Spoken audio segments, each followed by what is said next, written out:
is the panel of my 1970 Cessna 310Q. See, I've got the Garmin G500 installed with an S-Tech 55X and a Garmin 530 with WAS. I really like the styling of the panel. It's got this kind of elevated brow shield, which I'm guessing may have been inspired by the Concorde. Google Concorde cockpit and look at the cockpit. It's from the late 60s, early 70s. Anyway, that's the avionics master switch with the white switch cover. Next to that, the red cover is the cabin heater, which is in the nose of the airplane. The down position is for the cabin fan, which only works on the ground just for a bit of cool air. Then the belly anti-collision light with green switch cover. Then the tail beacon up on the top of the vertical stabilizer. The position lights. The flash position is disabled, it's just off, and down is on. The taxi light, which is on the nose landing gear, and then the retractable landing light, which is under the tip tank on the pilot side. Has three positions. Normally it's in the retracted position, which is up and off. On extends it and turns it on, and then off keeps it extended but turns it off. I guess maybe you would use that if your radio's failed and you needed to flash the tower. You could extend it down and then turn it off and then turn it on and off to flash the tower.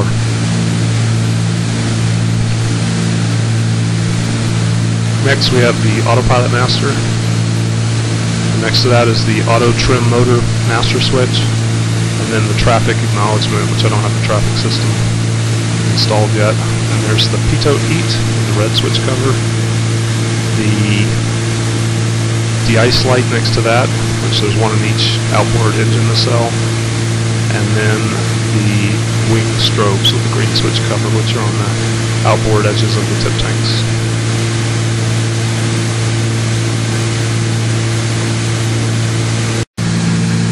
So there's the PFD and MFD, the Garmin G500 displays.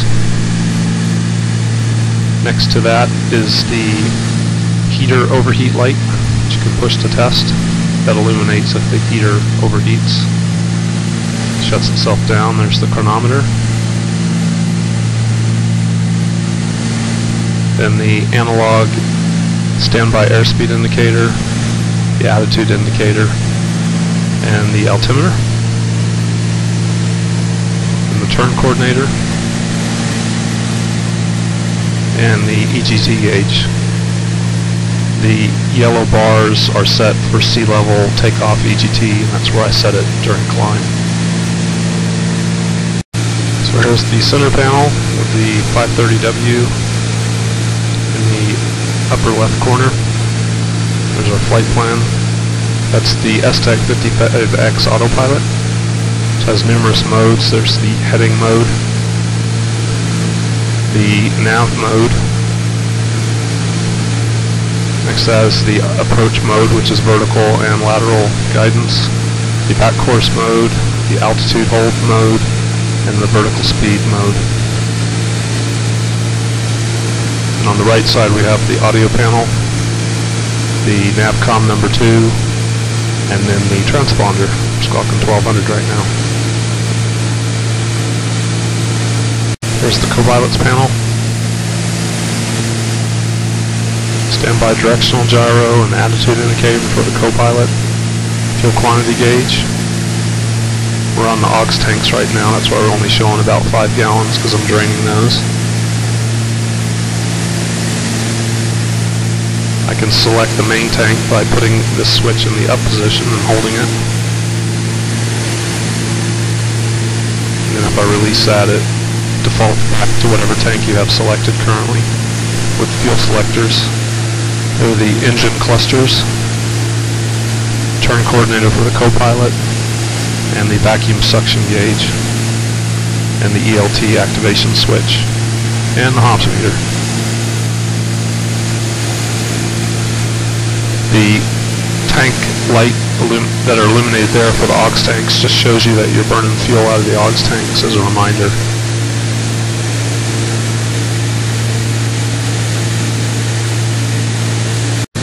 Here is the landing gear selector and the lights. There's 3 green on the gear down and locked, and the amber light, which is illuminated right now, indicates the gear up and locked. There's the electrical meter. There's 4 positions. I can see the output on either the left or right alternator. I can see if the battery's charging or discharging, and then finally I can read the system voltage by putting it in the bottom position, showing about 28 volts right now. See, I'm not using much electrical accessories right now. Those are the alternator failure lights, which illuminate if an alternator fails. And then the flaps. I can go down to 15 degrees, below 180 miles an hour, and then 160 miles per hour and less, I can go all the way down to flap 35.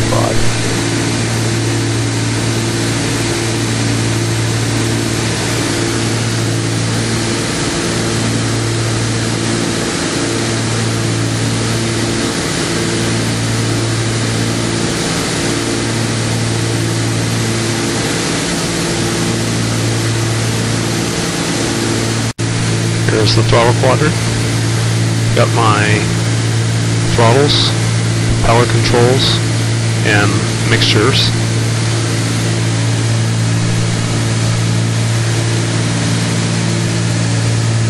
And I have the engine gauges. There's my manifold pressure gauge in front of the throttle. Sort of laid out logically so each gauge is in front of its respective controls. There's the propeller RPM. And then finally the fuel flow, the analog fuel flow meter, pounds per hour, and there's the fuel totalizer. Shows we're burning about 10.5 gallons per hour per engine.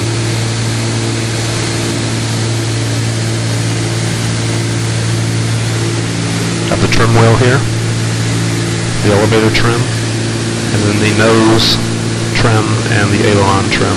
Nose trim, of course, is the trim tab on the rudder. My auxiliary mic, that's the friction for the throttle quadrant. And then those are the alt air for the engine, so for some reason my induction air got iced up or stopped up somehow, I can open an alternate source of air.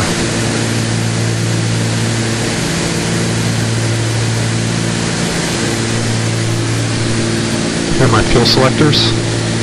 So on each engine I can turn it off. I can select tip tank for that side, the aux tank for that side, or burn from the tank on the opposite side, the tip tank on the opposite side. That's the emergency gear handle to crank the gear down under my seat. And on the yoke here,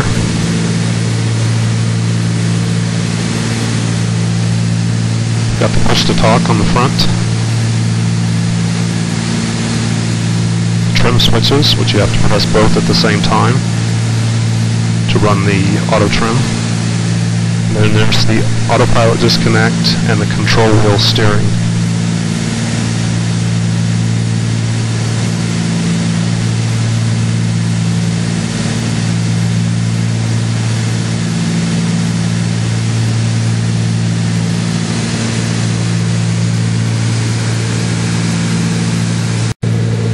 Down below the pilot's panel, here are my fuel pumps. One in each engine. It has a high and low setting. High is in case of an engine-driven pump failure. Low is just acts as a boost. Gives a few extra PSI for vapor clearing. Here's my starter. The red buttons are the starters for the left and right engine, and the middle switch is the fuel prime. So to start the left engine, for example, I move the switch to the left. My alternators and master switch. So that's the left alternator. And then my magnetos. There's 2 mags on each engine.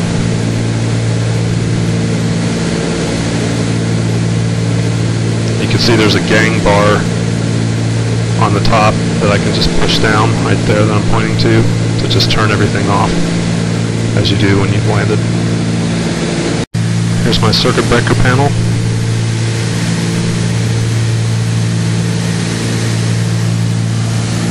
Here are the panel light rheostats. Turn the lighting up and down. Typical ashtray. Dates the airplane from the 70s.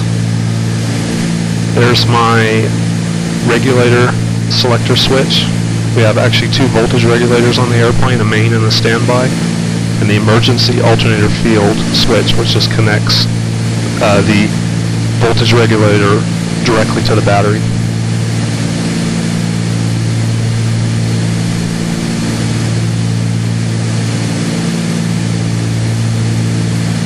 And we have the alternator circuit breakers. See, there's 70 amps, and then the alternator field fuses. And that's pretty much it for the overview of the cockpit of my airplane. I love this airplane. It's a very capable IFR machine. Hope you've enjoyed this overview of the cockpit.